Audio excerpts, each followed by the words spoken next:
What's up? Hey, hello, everyone. Wow. So today we are back going to be talking about Survivor Season 38, Episode 8. And I really enjoyed this episode. So my name is Rachel. And I'm Alyssa, and I also really enjoyed this episode. I think that it was really interesting because a lot of the key players were people we haven't heard from as much, or at least I would say one of the key players is someone we haven't heard from as much. And so I was really excited to see someone new get some screen time, and also to see that these new players are thinking really hard and playing the game. Oh, that's so exciting. I'm so excited. Yeah, I thought the episode, it was fast-paced, the editing was good. They didn't really waste a lot of time like we saw last week with the Extinction Island twist. And like Alyssa said, we did see a lot more from players that we haven't really seen that much of.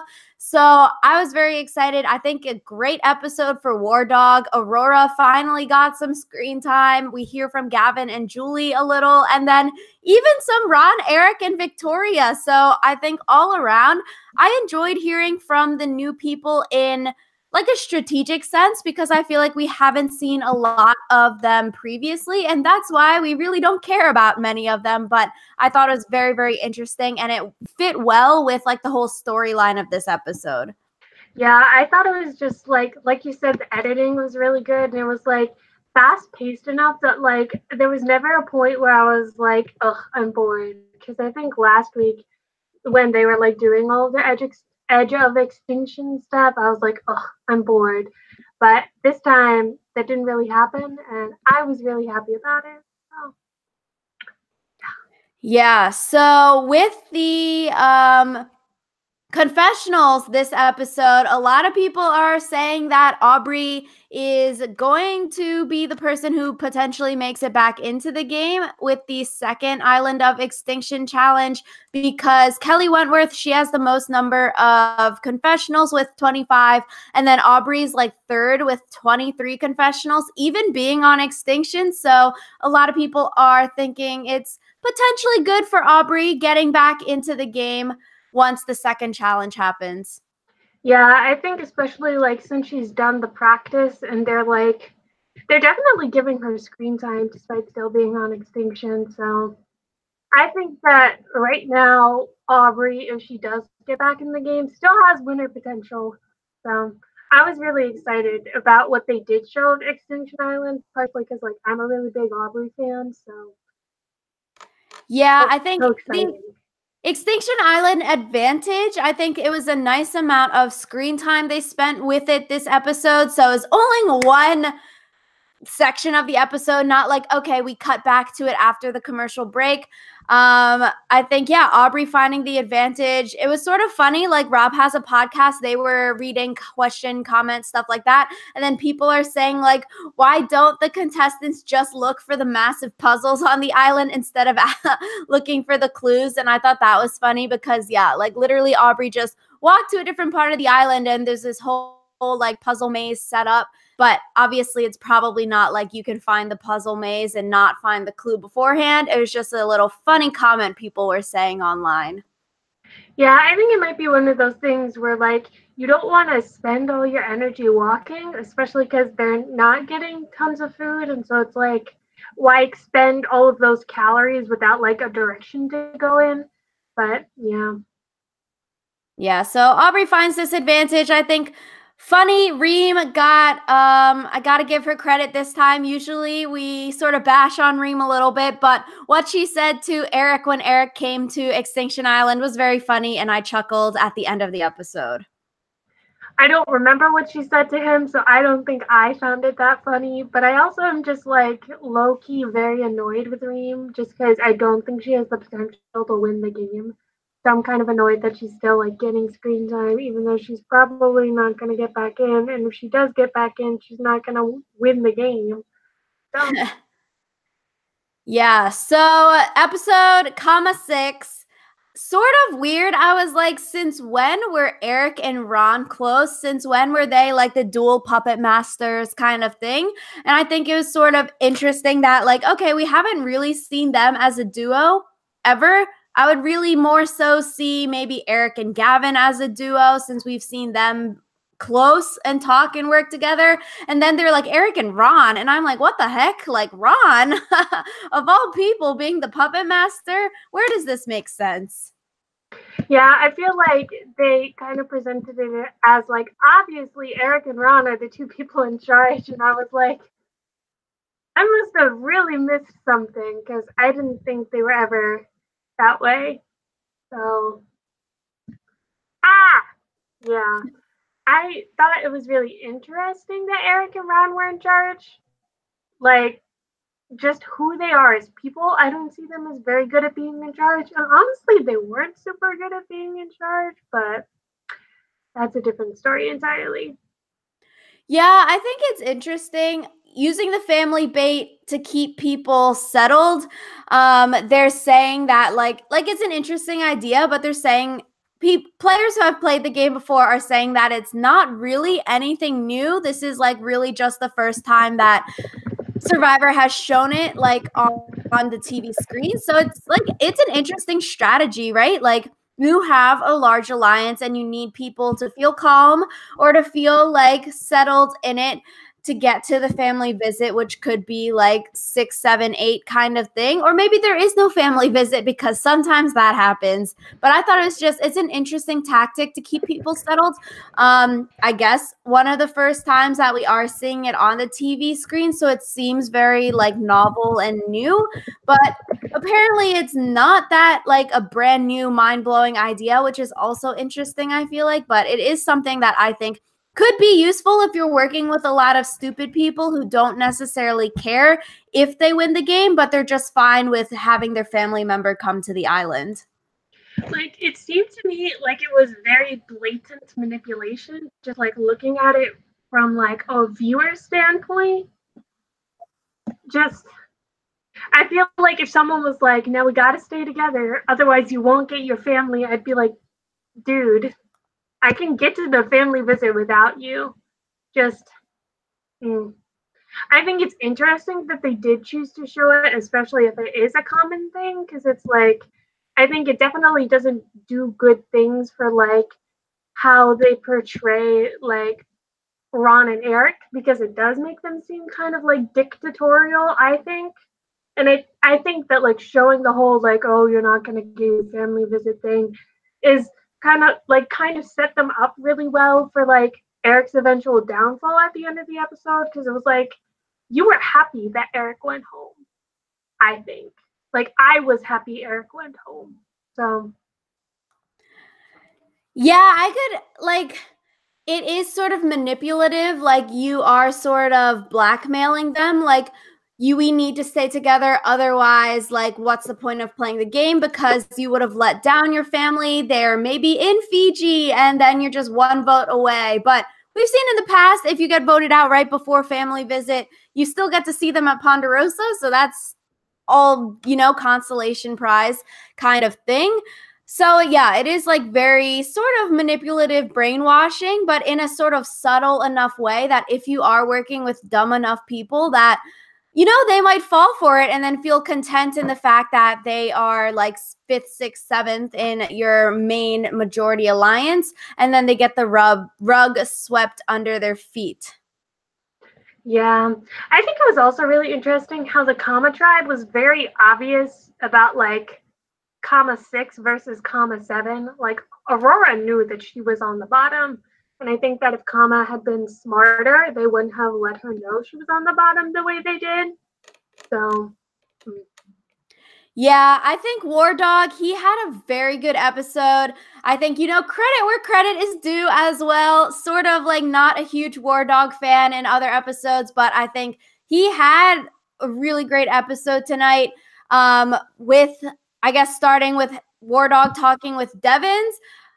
I guess handled poorly on Devin's part. I think good on War Dog. Like, okay, just talking with people, reaching out. Then we also see War Dog talking with like Julie and Gavin kind of thing. I was like, okay, great. Like, you want to be the person that isn't voted out over like Kelly or Lauren. You want to be the person that's used if your whole tribe gets decimated. Great. Good plan. I think I don't know. It was sort of funny. Like Devins is like, hell no, like I don't want to work with you. Like you're an idiot kind of thing. Like, okay, yeah, you voted for Devins twice. But I sort of agree with David. Like this is a game. I think Devins may be playing too emotionally, and we do see Devins get blindsided at Tribal Council. Like his eyes were freaking huge, uh, because he just didn't think that the Lesu tribe had the numbers. But it's like, why don't you at least fake it and be like, yeah, War Dog, David, I'll work with you, even if you have no intention? Because I feel like you want to keep all your options open, so you want to fake it till you make it. And even if he didn't think Lesu had the numbers, like he shut War Dog down so much that it's sort of like, I think Devins can maybe make himself back from this because he and David have the idol they have to work out. But if it was just like Devins on his own and no David connecting them, I think, Devins might be in a little hot seat, because I think why not vote Rick out next time? It'd be a perfect thing because he's already blatantly said he doesn't want to work with you, and he really wants to work with the other people. So I think he'd be a great option to vote out next week. Yeah, Devins is also a good option because it's like the other side isn't actually going to be that mad. Like, Devins is only a number to them.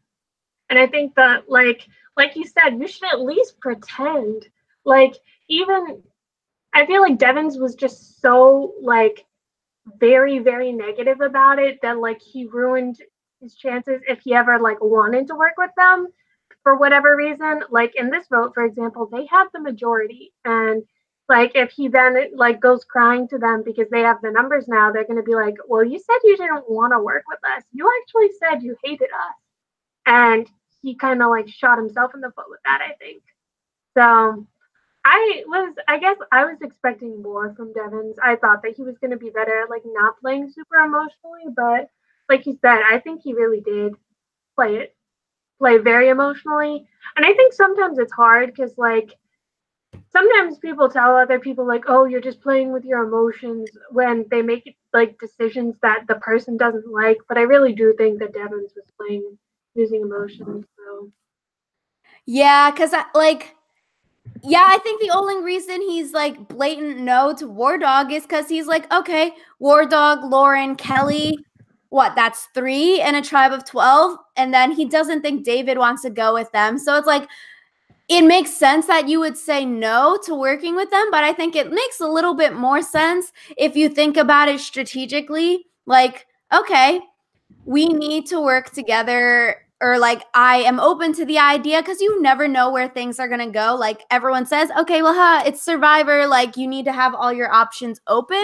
And that's why with David and Kelly working together, I really appreciate that they are able to put and say, like, okay, a game is a game. They realize that they need each other for the numbers, and like that's what I really appreciate. We're not seeing all this bickering among the old Lesu tribe and then they all get picked off one by one. But they realize that they need to work together, even though they've both tried to go after each other, kind of thing. But they know that because of the situation, that they have to stick together, even if they dislike each other. And I think maybe that's the difference between new players and old players. So I think it's so interesting, the Kelly David dynamic, and I really appreciate that they're willing to work together and to make it more interesting. yes, I love Kelly and David's, like, friendship, question mark, like, just the way they behave around each other, I think is really interesting and refreshing, especially because they do seem to go from, like, they do seem to have, like, a big love-hate relationship, like David being like, the first person I want to get out is Wentworth, to now being like, I don't think that David will ever, like, be able to vote out Wentworth. Like, yeah. So I just I really like their relationship, and I think that a lot of people could take a page out of their book. And I'm really interested to see how, like, David and Kelly's relationship will affect David and Devins' relationship. Just because if Devins is like, dude, why are you playing with the person who tried to vote me out twice? Then David will have some splaining to do. Yeah, or even if like Rick goes crazy and then tells Kelly, like, yo, David tried to vote you out multiple times pre-merge kind of thing, like plausible deniability. But if Devins really wanted to blow some things up, he could. But I think because of this idol custody battle, I think David and Devins are sort of attached to one another. And I think that's also really, really interesting this episode, how even though David and Rick did not agree this episode, they were willing to vote separate ways kind of thing and do what they think is best for their game. But at the end of the day, they have this idol that sort of binds them together. And so they sort of do need to be semi good or friends with each other in order to work out this idol thing. And I think really, really great moment in the episode when David and Devins are talking, they're disagreeing, and then Devins asks David for the other half of the idol, and then David's like, like I'd rather keep it. I'm like, okay, great, good for David. I think some people wouldn't have the guts to say like, yo, like I want to keep it kind of thing. Producer's probably best dream is happening in this episode where like the two people want to keep it separate. And I think David makes a really, really good point when he's like, why in hell would I give Devins this other half of the idol when he's not on my side right now, A, and B, like he could potentially use the idol to do something that hurts my game or to idol me out. I think it was a really, really great point, and I'm really glad David didn't like fold under pressure and give up the half of the idol just because Rick gave it to him last week. Yeah, especially because it's like in the idol thing, it never really like was clear about who the idol should be played by or on. So it's like David, I feel like almost has just as much of a right to be like, hey, Devins, give me your half of the idol. So I was really, really into him not giving up the idol ever either, especially because like you said, his logic was really sound. Like, I'm not going to let you make a stupid decision that you're going to regret. So yeah, I think David this episode also like willing to work with Kelly, not folding and giving Devins the half of the idol back. I'm like, wow, really, really good, I think, strategic gameplay, which is very, very interesting. I think, like I said, producers' probably favorite thing happening with this idol scenario that they've concocted with this half idol. I think it would be interesting if it's another like tie situation where he doesn't play the idol when he says he does kind of thing. But I think next week it'll be very interesting to see if David and Devins are able to work out their relationship for the custody battle over their child, which is this a hidden immunity idol, and to see what happens. Because I think with this idol, they definitely are, attached by a little string versus if they were just in an alliance together and now they went their separate ways and then maybe now they'll have to come back together kind of thing. I wonder if like the pieces of the idol are transferable beyond that.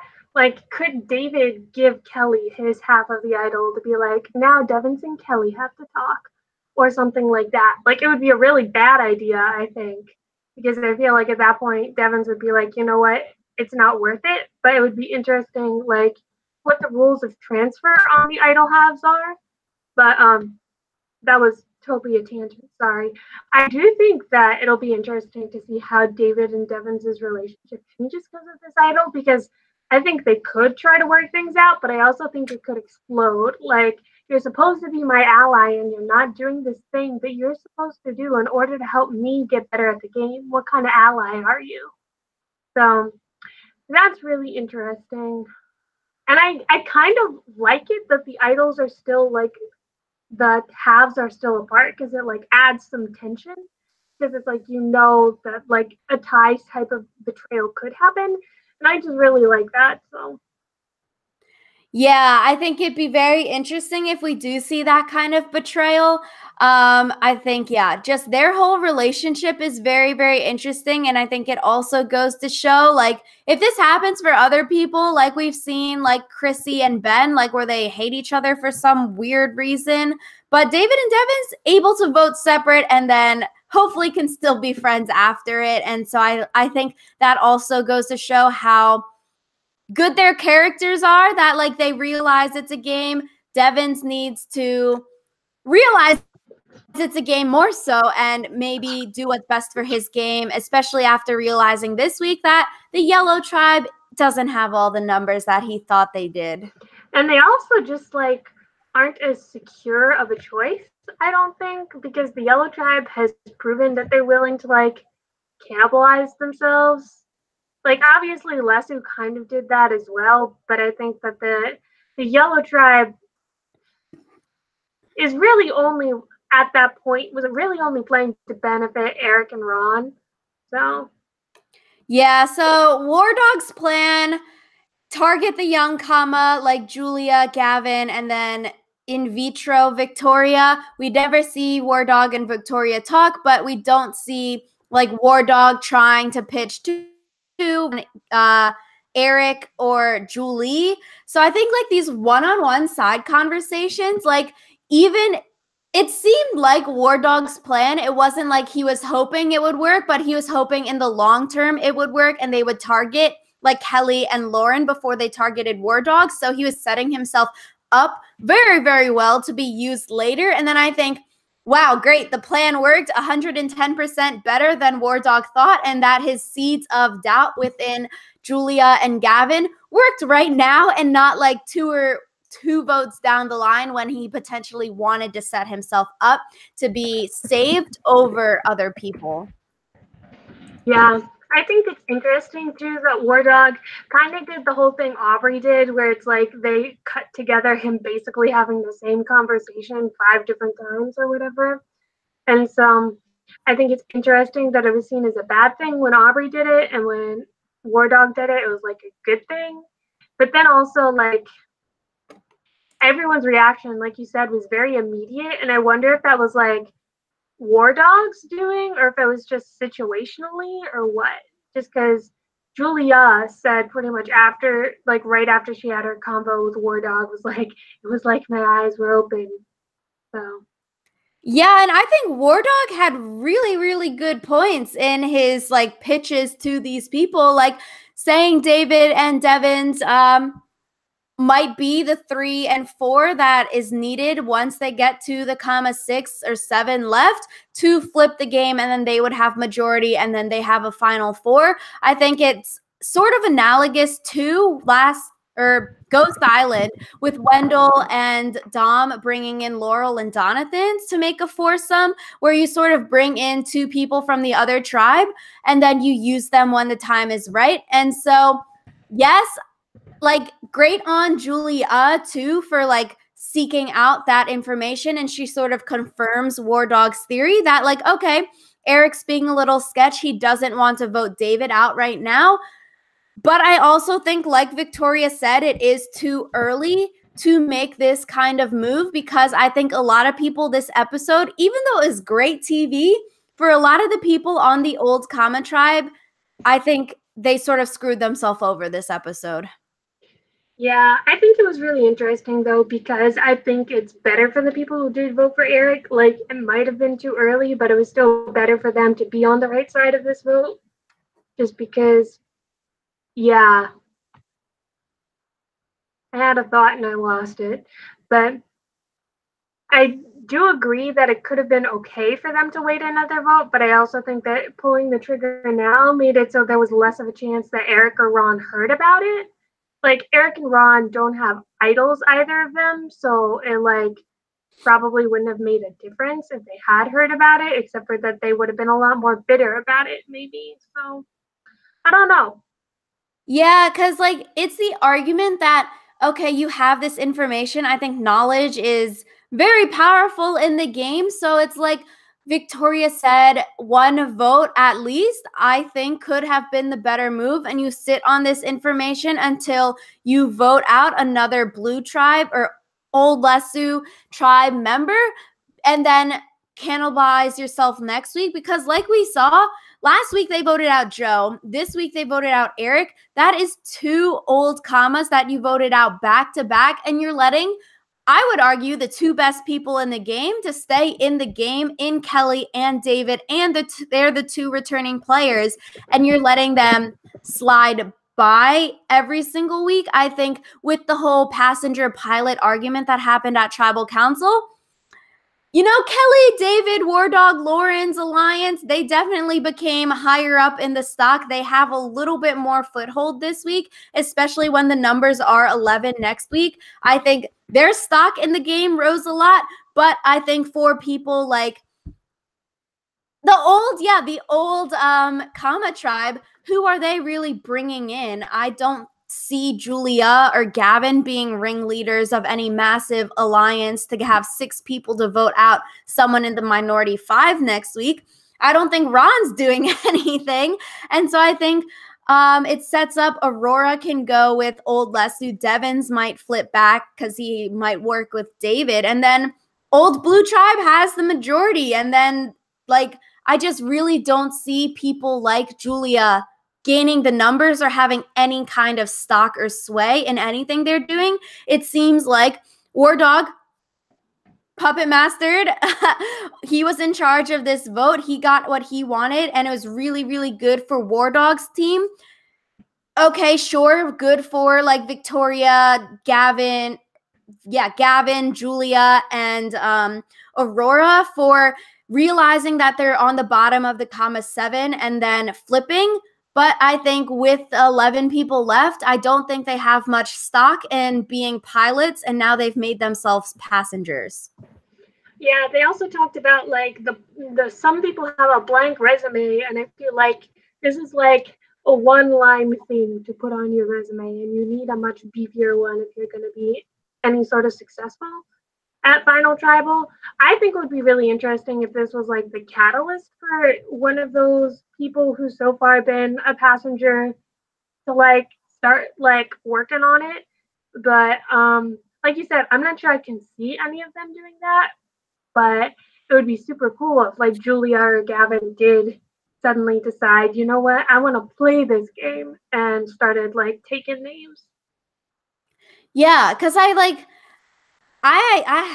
they just seem more like the passengers, and someone more vocal might be the person leading all of the younger people to the slaughter. Like, okay, you all are my soldiers. Even though War Dog was like, I'll be your soldier, War Dog seems very more vocal. We've seen War Dog get his way with Tribal Council 3 times now, and I'm like, War Dog is getting a lot of what he wants, and people may not be realizing it because he's set up very well with shields like Kelly and David close to him. I'm like, I could see War Dog getting far because people would target Kelly, people would target David before they're targeting War Dog.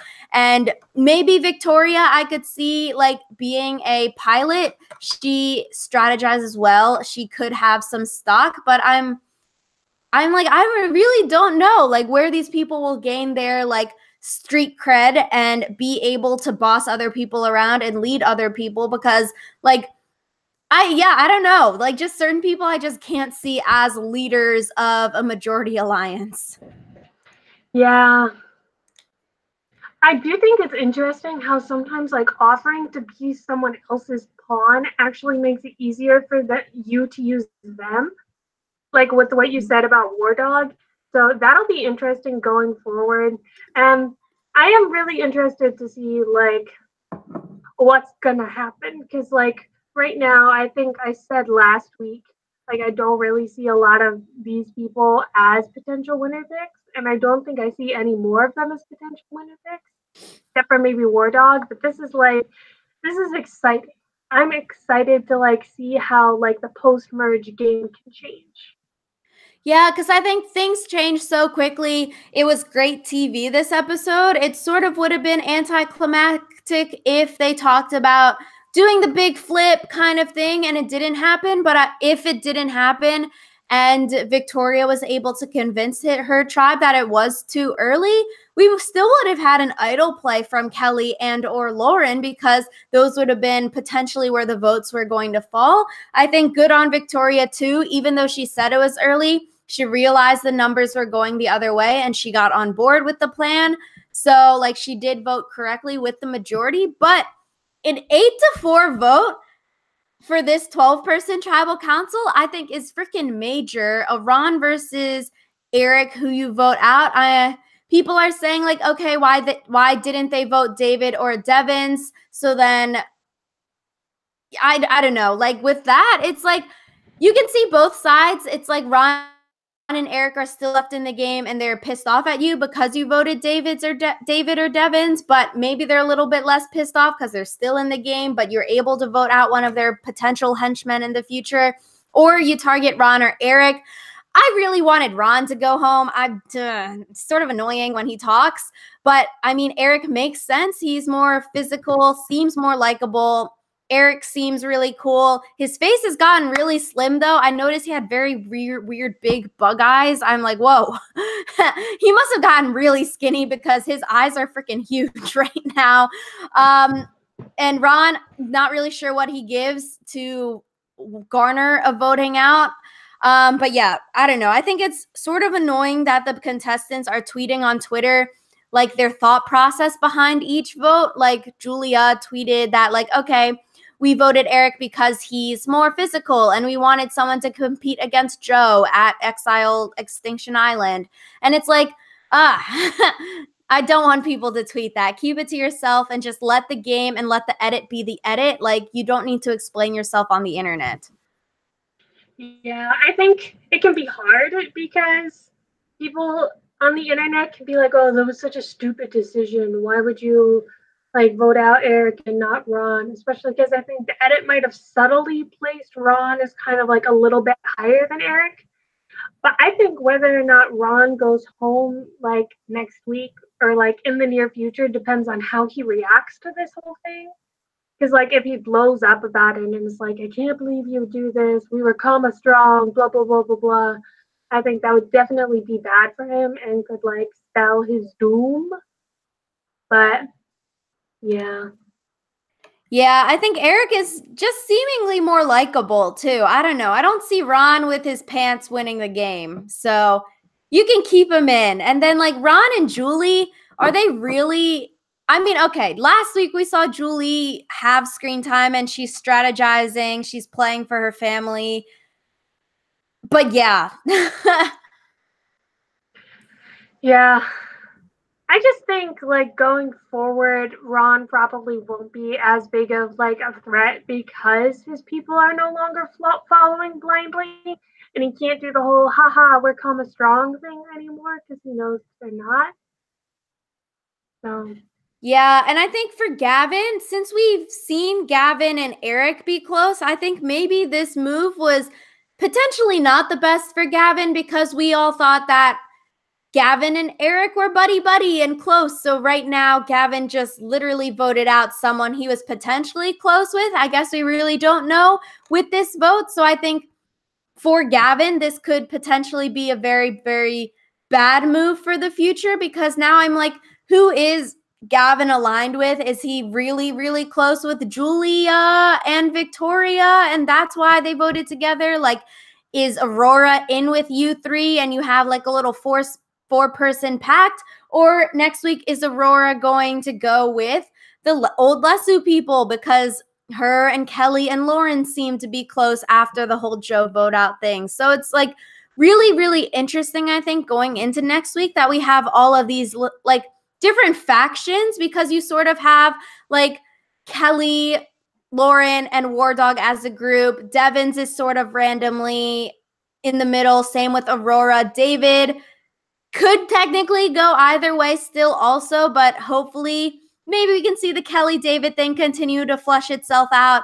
Then we have the younger comma with those three, and then you have the older comma with Ron and Julie. So it's very like factionful right now. So I think anyone really could be on the chopping block next week. It's like wherever the wind blows. yeah, and I think we'll start to see people like drift from like factions into alliances again, just because in order to like have the numbers like still relatively early post merge, you need to have a bigger alliance rather than just sticking with your like quote unquote faction. But I don't know. I think it would be easier to like tell some of these players' thought processes, like especially Gavin's, if we had heard more from them. And so I guess it's just like I wish that there was more screen time so we could hear from everyone and like know what they were thinking. So Yeah, so Aurora also got an advantage this episode. Same thing with Devins. I'm like, I don't really enjoy seeing people find random things in their bag. Like I don't know. I think it defeats the purpose of like looking for idols and stuff when things magically appear in your bag and you know that you have a lot of friends on Extinction Island. Like Aurora blatantly says like, thanks Joe or Aubrey for sending me this. So it's like it sort of defeats the purpose that you need to go look for things if you're under the assumption that things will maybe just appear in your bag randomly. And yeah, I don't know. Once you're voted out, like they have a lot of sway on the game. And like when you're sending people in the game, these things like extra votes, immunity idols, stuff like that, that's a major thing for someone who's voted out. Yeah, and I think it's a good attempt to like keep Exile Island relevant, but I think they might need to like dial it back just a little, just because as far as like power in the game goes, like you said, they shouldn't have too much power to sway the game. Like the jury's main power is that it is the jury and eventually decides who gets to like stay or leave. And I feel like if you're giving people advantages, that's I don't like it either. So Yeah, it seems like they have too much sway in the game. It's like, okay, great. You can have advantages for doing the challenges, but when you have these like literal game-changing advantages that can really sway how the game goes, I think that is a little bit too much power for someone who is technically not in the game anymore. yeah. So it would be interesting to see if they did this twist again, if they would alter like how many or few advantages are getting played or getting like put in the game from Extinction Island. I think it's interesting because we haven't seen them get played yet, so we don't know like we've talked in I think it was Ghost Island, we talked about how few times advantages are played correctly, and so it might not even matter. And having an advantage might actually be like a drawback because it makes people more confident than they should be. But Yeah, I think the other fun thing with Aurora is the immunity challenge. Devins, when he fell off, the joke was funny. Lauren fainting, very interesting, I guess. I don't know. I like the immunity challenge because of that. And that I think the Aurora trying to bargain right after Lauren fainted, I'm like, okay, we need some more of this Big Brother style bargaining where you're like, step down, I won't vote for you, or like, let me win it. I think it made it really, really interesting in the immunity challenge. And I'm like, damn, Aurora is playing the game. She's willing to make this bargain right in front of everyone. Lauren just fainted too. And like, some people are sort of bashing her because of that. And then others are like, when you are in the challenge, like you don't have a lot of sight with this challenge. So she couldn't see what's happening. Jeff said, it's fine. They continued the challenge. It's not like they paused the challenge. And then she was like able to see what was going on. So I think you have to give Aurora the benefit of the doubt in that she wasn't trying to be malicious by doing the bargaining after Lauren fainted, but more so that like she didn't know what was happening and now there's only 2 people left and then you have to make the most of the opportunity. yeah, and I think just like in general, it's interesting because I don't think we've ever seen this style of bargaining actually work. Like someone will say like, "Oh, I need this win," and it's like, I don't really care. You don't really have that much to offer me. I think it's interesting because, like you said, it's Big Brother style bargaining, but in Big Brother, I feel like there can be more reciprocity. In like, Yeah. if you win or if I win, then I promise that I won't nominate you to be like voted out or whatever. Whereas in Survivor, you can be like, well, I won't vote for you, but that means very little. So Yeah, like head of household versus immunity, the big power difference. But I think, yeah, the whole bargaining thing was just so interesting. I'm like, wow, it really livened up this challenge. Like, it could have been a very sort of boring challenge. People just fall off the posts. And then we see people literally falling off the posts. And then the Big Brother style bargaining. I think with this episode too, it really gave a lot more like personality and human characteristics to Lauren. I feel like From the past episodes, we don't really know much about Lauren. She's talked about being a D1 athlete, stuff like that, missing her family. But I think with this, you really see like genuine emotions from her, which I really enjoyed seeing. Yeah. It was just nice to see her as more than Kelly's sidekick, too. Yeah. So, yeah. Anyways, yeah, next time, I think the game is bust wide open. The previews for next week, the tribal council shows like the jury being super surprised and like, oh, the craziest tribal council ever. So we will see if the previews are lying or not. Hopefully not. I'm ready for some good TV on a Wednesday evening. Yeah, I'm really ready to see if some of those idols get played. Maybe it's another like tie type betrayal where Rick asks David for the idol and he says no. So yeah, let us know in the comments what you thought of this week's episode. Yeah, we always like hearing what you guys have to say, just because like Rachel and I feel like our opinions are slowly getting more and more similar as time goes on. Just because we talk so much about Survivor with each other, so it's like we can hear each other's thoughts now. So yeah, we really like hearing what you have to say. We do this all for you guys, and because we love talking about this game. So yeah. Yeah, so thank Guys. you so much for watching, and we will see you all next week. Bye.